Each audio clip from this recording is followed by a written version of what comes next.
welcome to episode 70. What has happened in Apis' story so far? It began with a flashback to sort of a nightmare of Apis' town getting destroyed by a green dragon 3 years prior. And then Apis woke from that nightmare and discovered, I'm kind of running low on rations, I haven't been to a town in a while, as an outlander and a ranger I've just kind of been living on the land. I best go to the nearby frontier town called Shadridge. They went to the town, they met up with a friend of theirs, a baker, and discovered that the mead was not arriving in town, the delivery of mead wasn't arriving to the local tavern, so they decided to go off and speak with the apiarist who runs the apiary nearby. When they got there, they found the apiarist murdered and his bees stolen. Investigating that, they found that goblins were behind it, and Apis managed to dispatch of those goblins and save the bees, including a giant bee called Mel, whom they befriended and have been travelling with ever since. Going back to Shadridge, on their way back to Shadridge, they discovered a bunch of elven villagers in the nearby forest. Elven villagers called the Four Sisters, as there were 4 different elven villages around. They had also been attacked by these goblins, and so Apis stuck around to help them rebuild and get to know them a little bit, including helping them with a harvest of a particular medicinal flower called the Prin flower. Leaving the forest back for Shadridge, they realised that in the time away, people had started getting sick and dying of old age at a rapid rate, and long story short, they discovered it was a necromancer sapping their life and turning them into shadows after death. They managed to save one old lady called Edith, a potion maker and potion brewer, and drive the necromancer out of town, a young woman called Sally. After all that Shadridge had been through in the last week or two, the citizens of Fondurg, as well as the law enforcement of Fondurg, a group called the Knights of Kivosna, mentioned to Apis that they hadn't been getting supplies from the nearby city of Fondurg. I think I was saying Fondurg before and I meant Shadridge. They hadn't been getting the supplies from the nearby city of Fondurg, so if you could take a note for them and let them know that everything's hunky-dory here and they can start sending supplies again, that'd be great. On your way to Fondurg, you got ambushed by some bandits who turned out were working for a manticore. You killed the manticore, set free the bandits, and some of them came to live and work in Shadridge for a second chance at life, as it were. You grabbed the supplies that you needed, headed off back to Fondurg once more, and once you arrived, you found that the forest outside of Fondurg was riddled with these half-green dragon creatures, which was a pretty clear sign that there was a green dragon in the forest nearby. Sure enough, upon killing these half-green dragon creatures, you seem to incur the wrath of the Daddy, who attacked the town of Fondurg and claimed vengeance. This young green dragon called Lucifreak attacked. You went out to scout the area and look for where his lair is, so that you can get more information on how easy it will be for the town to fight him. Unfortunately, you got captured. You got captured by Lucifreak and taken to his lair as part of his treasures, his living treasures. He kept you alive because you seemed to have worth. You mentioned to him that you had started developing powers with the planes and the ability to teleport. You had started to develop these powers as a horizon walker, whatever that meant to you. You were still learning. He kept you alive, thinking that your power might become his at some point, but a few days later, after you'd managed to sort of gain his trust, you launched an attack, and in an all-out battle with you and your allies and the royal guard from the King's Guard that had come to help out, you managed to defeat Lucifreak and a whole bunch of his offspring, a whole bunch of his minions. You went back to Fondurg and buried the dead and even resurrected one of them with a new body, an arcanist called Vala, who runs an arcanist's guild of wizards and whatnot. I'm trying to think if there's anything else before you set off north. I think that was it.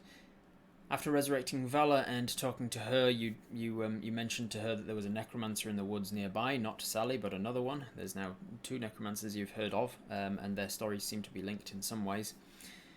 But you let her deal with that because she seemed to know more about it, and you instead headed off north to Shadridge once more. Shadridge wasn't in peril when you arrived for the first time in a while. Along the way, you've been meeting with some fairies, both in your dreams and out in the real world. And as you've been meeting with these fairies, they gifted you a Wayfinder beetle, a little beetle that can point the direction to the nearest portal. And you also were told that there was an archfey, known to many as the Merry Gentleman, who was in the Feywild waiting for you to come and visit him because he wants to help you learn some of your Horizon Walker abilities.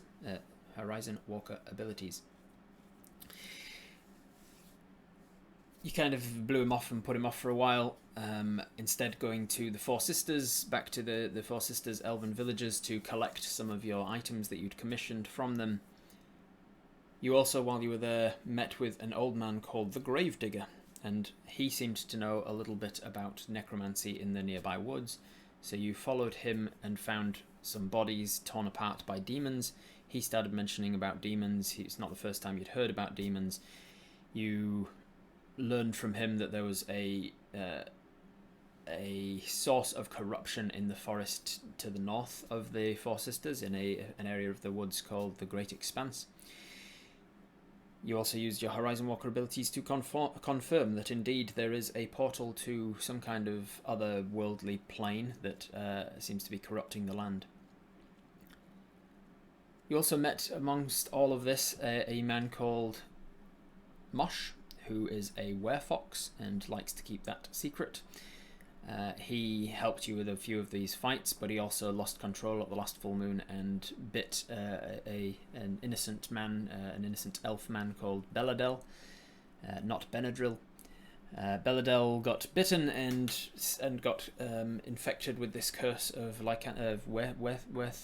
werefox lycanthropy, and you don't know whether or not he's managed to successfully fight it off or not, because that's the last you saw of him. Then, finally, I think that brings us pretty much up to date, because you, at that point, decided you'd been putting off going to visit the Merry Gentleman in the Feywild for long enough that it was about time you go. You found a portal to the Feywild, and knowing the dangers of doing so, having a mother who's fascinated with the Fey and brought you up on stories of the Feywild and Fey creatures, you decided you're going to go through the portal to the Feywild despite the dangers. The dangers you knew about was the fact that other planes of existence can have time dilation with this plane of existence, so in a very Narnia kind of way, you can spend an hour there and it could be a year here, or you could spend a year there and it could be an hour here, or anywhere in between. You went through the portal anyway, and one of the other effects of the Feywild is that when you come back through the portal onto the material plane of existence, or to any other plane of existence from the Feywild, there is a chance, if you fail a wisdom saving throw, that you forget all of your time there. So as you stepped through the portal, I rolled a wisdom saving throw for you, you failed it. So you stepped back onto the material plane of existence in a different costume, leveled up to level 7, with other items in your inventory, having not remembered how long you've been gone or what has happened in your absence. You don't remember any of the time you spent on the Feywild, and you're trying to slowly piece that back together again as you found yourself in a completely different part of the world, it seems. You had a note in hand that said you need to find a village in the East Drenlach and find a friend who lives there. You need to fix the Sentinels, and you have abilities, unique abilities as a Horizon Walker that can help this world with its problem with planar portals and planar transportation, it seems.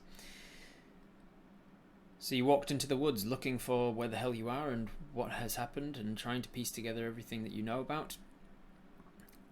You started to forget things, though. You started to realize your memories were getting muddled. You couldn't remember why you were here. You couldn't remember how you got here. You kept having to reread the note in your hand, and it was almost a surprise every time you did.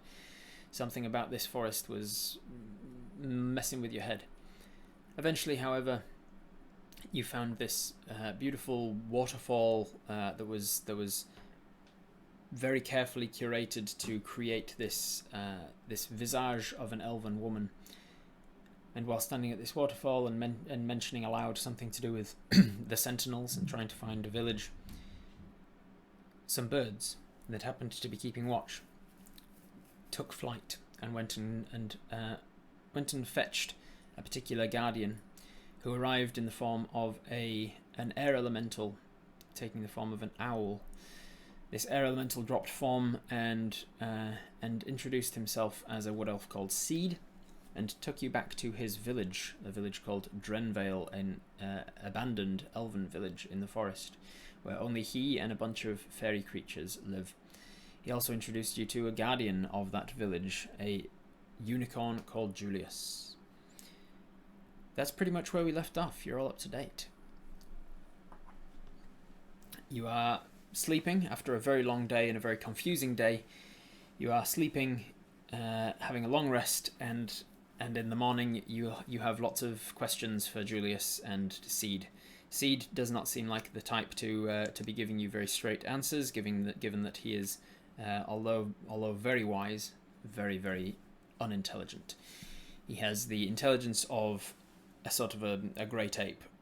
He does not have any book smarts. He can barely speak common. He was very much raised by wolves kind of backstory, and does not know how to interact with people so well, and he does not know the intricacies of strategic plans and that sort of thing. He is, however, very very aware of his surroundings and has grown up a very Tarzan-like backstory.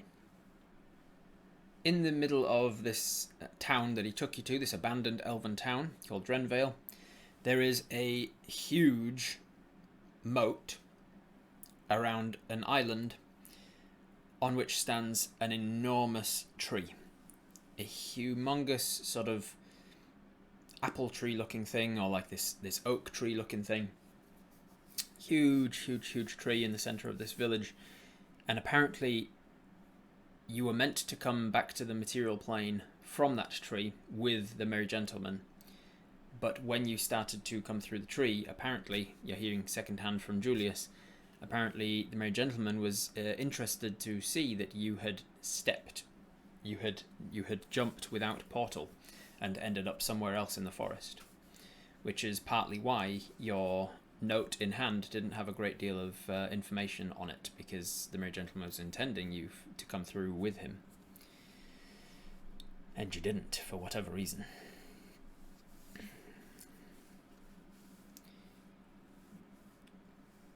Oh yes, and the amnesia effect eventually wore off. The thing that was happening to you about not knowing where you were.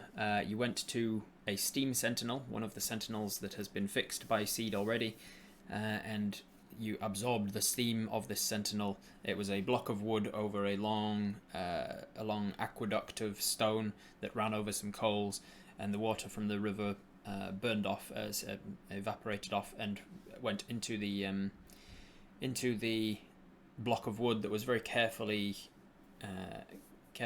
chiseled out, so that the steam, and more specifically condensation, that would come out of the front of these holes in this wooden block would form the visage of an elven man. So now you've seen two of the sentinels: a water sentinel in the shape of an elven woman, a waterfall, and a steam sentinel in the shape of an elven man. Do we know if we need to constantly steam up so we remember? No, he mentioned that as long as you're in the forest, you shouldn't need to do it again. If you do leave the forest for a while and come back, you might need to do it again. Last thing for the recap: Seed has a pet. Seed has a pet that is slightly unusual. He is a roper.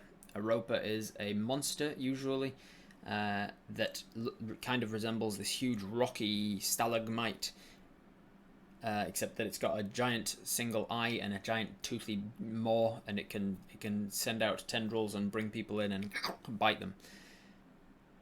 The ropers will, as their ambush predators, will adapt to their surroundings usually. So as Pointy, as he's known, has grown up in the forest, instead of becoming this stalagmite-looking thing, he looks like a rotten tree stump instead.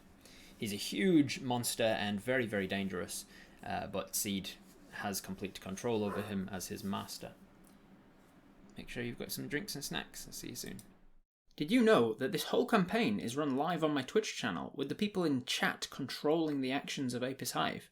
Well, it's free to go and make an account and join in, over on Twitch.